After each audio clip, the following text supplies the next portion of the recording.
علی شیر خدا ان کا ایک واقعہ آتا ہے کہ وہ جنگ میں جب کسی کافر کو تلوار مارنے لگے نا، این اس وقت تلوار گردن کے قریب پہنچی تو اس کافر نے اب دیکھا کہ یہ جو ہے نا حضرت علی کی تلوار سے بچ نہیں سکتا، اس نے اسی لمحے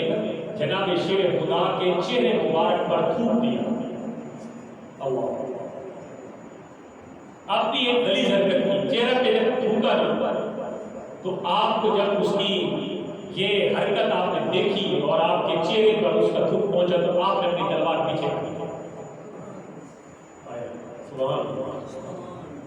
پیچھے کر لی تلوار۔ بعد میں دوستوں نے پوچھا، ساتھیوں سنگیوں نے پوچھا کہ یہ کیا ہوا، ایک بندے پہ آپ قابو آ چکے تھے اور تھے بھی دشمن، میدان جنگ تھا، تو یہ کیا آپ نے تلوار کھینچی؟ تو انہوں نے کہا،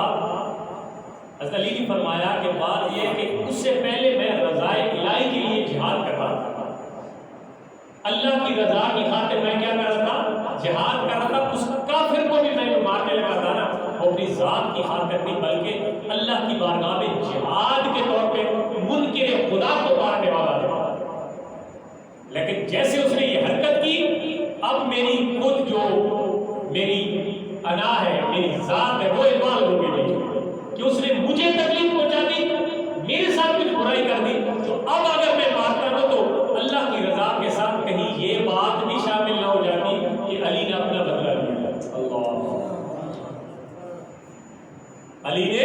اپنا بدلہ لیا ہے کہ انہوں نے جو ہے نا وہ حرکت کی اور اس بنا پر علی نے تلوار نہیں روکی، تو میں اب کی بار اس کو چھوڑ دیتا ہوں کہ انہیں سے مجھے تکلیف پہنچائی ہے، تو کہیں ایسا نہ ہو کہ میں راہ خدا میں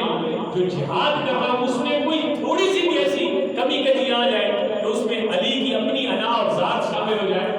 یہ میں نہیں چاہتا۔ ذرا سوچئے مسلمانوں، ہمارے اعمال کی جو حالت ہے نا، جو اس